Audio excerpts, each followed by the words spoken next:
Manchester United's powerful €150 million reinforcement. Manchester City signs new number 1, Ederson, already on his way to Turkey. Real Madrid wants to steal another Liverpool star for free. Alexander-Arnold transfer repeated. All of this and more in today's episode. Official, Galatasaray signs Victor Osimhen on a permanent basis. The deal is worth €75 million, €40 million paid up front, with the remainder over the next year. The striker's contract runs until summer 2029, and his salary will be €18 million per season. Additional conditions include a ban on reselling to Serie A for 2 years and 10% of any future transfer fee going to Napoli. His transfer became the most expensive in Turkish football history. The €75 million fee nearly quadrupled the previous record, which was Youssef En-Nesyri's €19.5 million transfer from Sevilla to Fenerbahce in 2024. Manchester United has not concluded its transfer campaign. Ruben Amorim is personally insisting on 2 more signings, a central striker and a midfielder. After the failed deals for Gyökeres and Osimhen, the club has shifted its focus to Randall Kolo Muani, a dynamic forward capable of playing both as a pure striker and from deeper positions. The Frenchman has just completed a loan spell at Juventus, where he scored 10 goals in half a season and has already agreed to the move. United has contacted his agents, is preparing an official offer for PSG, and is ready to pay around €80 million if they receive a positive response from Paris. The player wants stability and a first-choice role, exactly what Old Trafford can guarantee him. Kolo Muani seems like an interesting option to me. One could say he struggled at PSG, but in my opinion, he wasn't given a full chance to shine there, as Mbappé completely dominated the spotlight. However, at Juventus, especially towards the end of his loan, he started to show his abilities: pressing, ball work, and timed runs. In Amorim's system, which requires constant verticality and mobility, he could truly flourish. Honestly, I don't know if he can fully unlock his potential at United, but it's worth a try, as Højlund and Xerxes are, to put it mildly, not very prolific. I would consider the Kolo Muani transfer more of a positive for Manchester United than a negative. What do you think about this transfer for Manchester? In midfield, Amorim sees Brazilian Ederson from Atalanta, who played 49 matches last season and demonstrated versatility as an 8, 10, and even a defensive midfielder. Talks have already begun. United has contacted his agents, and Atalanta is awaiting an official offer. The price tag is around €60 million, and the player is open to a move. I think Ederson is a gem. United has long needed a midfielder who doesn't just play safe passes, but dictates tempo, reads space, and plays at a high pace with constant pressing. Such players have been missing since the prime of Herrera. If they sign him, and also Kolo Muani, it will be a mini revolution that will bring energy back to the midfield and attack.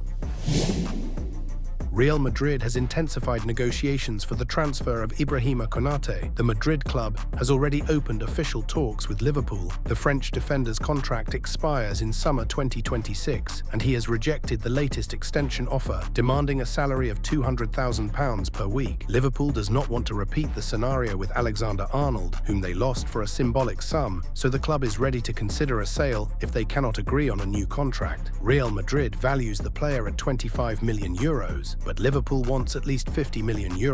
A swap option involving Brahim Diaz plus financial compensation is also being discussed, as the Spanish midfielder is considered ideal for Arne Slot. Konaté has already made it clear that he wants to move to Real Madrid and is prepared to wait until 2026 if the transfer doesn't happen now. In Madrid, he is seen as a key partner for Højlund, and the player himself believes that Real Madrid is the next logical step in his career.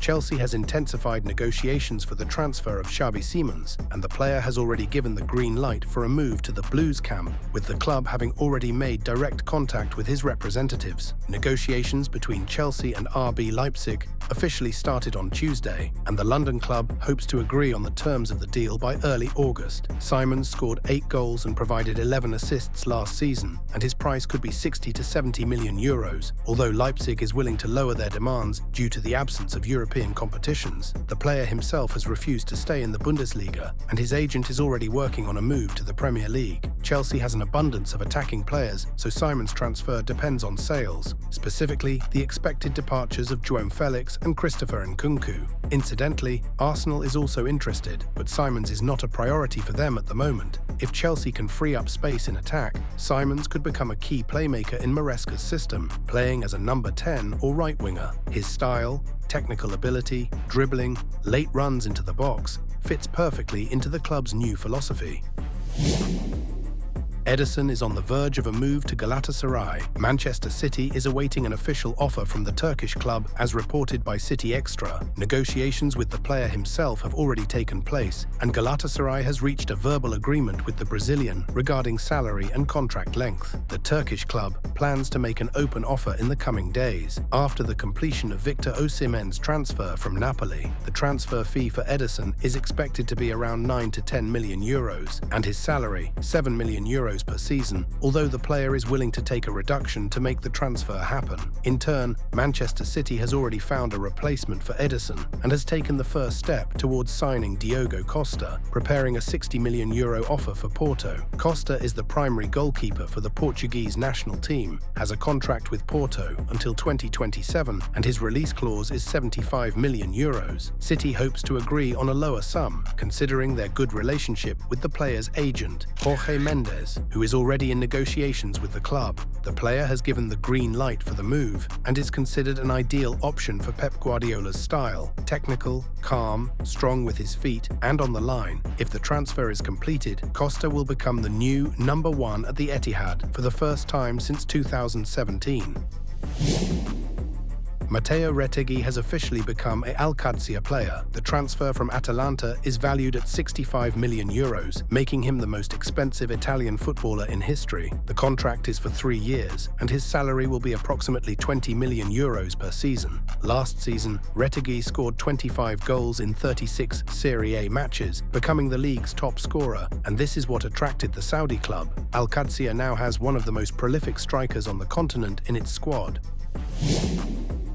Tottenham is ready to pay the 70 million euros demanded by Bournemouth for Zabarnyi, but the player himself is primarily set on a move to PSG. Zabarnyi has already agreed personal terms with the Parisians, but the club has not yet been able to agree with Bournemouth, who have rejected 2 offers, the last one being around 60 million euros. The Spurs see Zabarnyi as a potential replacement for Cristian Romero and are ready to act quickly if the Argentine moves to Atletico. At the same time, Zabarnyi is not actively negotiating with other clubs because he wants to play for the Champions League winners, especially considering PSG's participation in the Club World Cup. The Parisians have already agreed to the conditions set by Zabarnyi, including the sale of Russian Mateo Safonov. Zabarnyi made it clear that he does not want to play in the same team as a Russian footballer, especially in the context of the full-scale war Russia is waging against Ukraine. For him, this is not just a sporting issue, but a principled stance, which he articulated during negotiations with PSG. The club took this into account and decided not to risk the dressing room atmosphere, especially since Safonov was not part of the coaching staff's long-term plans.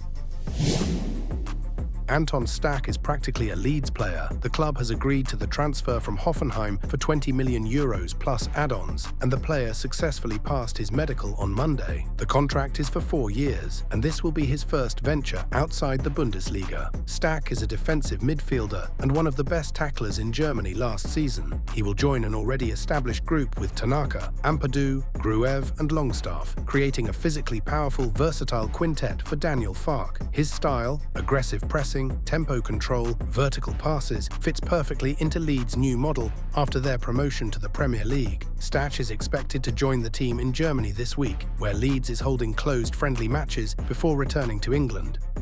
That's it for now. Don't forget to like, subscribe and share this video.